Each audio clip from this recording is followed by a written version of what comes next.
Sejarah dakwah. Sejarah sendiri berasal dari bahasa Arab yaitu syajaratun yang artinya pohon. Secara umum, sejarah dakwah sendiri adalah segala peristiwa atau kejadian yang abadi, unik, dan penting yang terjadi pada masa lampau dalam kehidupan umat manusia kepada Islam dalam bentuk lisan, tulisan, dan perbuatan secara pribadi maupun kelompok, agar mereka memperoleh kebahagiaan dunia dan akhirat.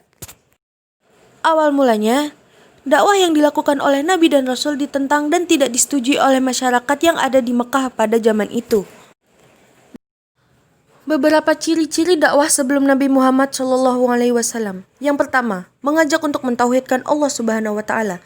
Yang kedua, dakwah sebelum Nabi Muhammad SAW bersifat mahaliyah, yakni bersifat kawasan, jadi hanya berdakwah di kawasan tertentu dan lokasinya terbatas. Setelah Rasulullah wafat, kepemimpinan digantikan oleh Khulafaur Rasyidin.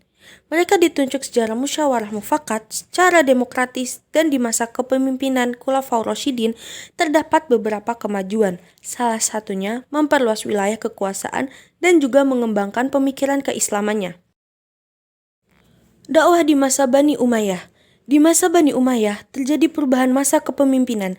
Dulu di masa Khulafaur Rasyidin, sistem pemilihannya secara demokratis dan mufakat, sedangkan pada masa Bani Umayyah menggunakan sistem turun-temurun atau dinasti yang kesannya sangat otoriter dan mendominasi. Di masa Bani Umayyah melakukan keperluasan wilayah sampai ke Asia, Afrika, dan Spanyol.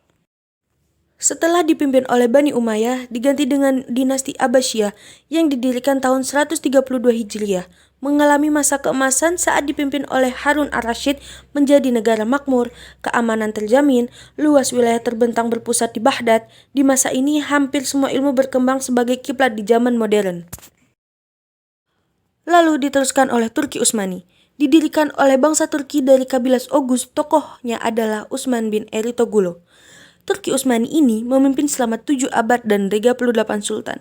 Turki Utsmani mengalami masa kejayaan di mana Sultan Al-Fatih yang dimana ia menaklukkan Konstantinopel. Di masa itu, militer dan persenjataan itu kuat karena mereka tangguh sekali, bisa menaklukkan Konstantinopel di dinasti Turki Utsmani hingga Islam masuk ke Indonesia.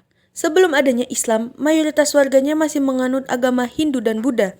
Kemudian kapitaine ada yang menyebutnya animisme ataupun dinamisme. Dakwah yang dilakukan para wali songo secara bertahap, tidak langsung atau memaksakan untuk masuk agama Islam secara langsung. Mereka memanfaatkan elemen-elemen budaya dengan pelan-pelan mendorong masyarakat lewat pemberdayaan ekonomi dan pendidikan. Wali songo datang menuntun masyarakat dengan pelan-pelan tanpa kekerasan. Pesantren mungkin tidak merupakan warisan daripada di dalam pesantren proses pembelajaran secara pelan-pelan mulai dari dasar yang dibimbing oleh kiai. Salah satu dakwah yang dipakai yaitu masuk ke pelataran masjid, kemudian wudhu dan mengucapkan kalimat syahadat. Media dakwah yang dilakukan oleh para wali songo salah satunya menggunakan wayang.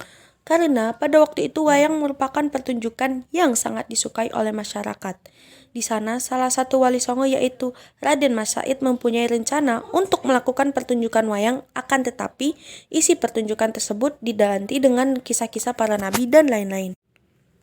Tak hanya di Indonesia, dakwah juga masuk ke pelataran Cina, Afrika, dan juga Eropa. Tahun 2003, sejumlah 800 juta orang dari 54 negara penduduk menganut 40% agama Islam, 40% agama Kristen, dan 20% agama pagan. Pagan itu suku terdalam yang menyembah berhala, batu, dan api. Islam masuk ke Afrika di masa umat Islam hijrah ke Ethiopia cukup diterima dengan baik, dan pada masa Khalifah Umar, Mesir ditaklukkan oleh Amr bin As di tahun 640 Masehi. Fastad menjadi ibu kota pertama Islam di Afrika. Penyebarannya melalui tarekat dan sufisme. Tarekat itu ilmu tentang istiqomah.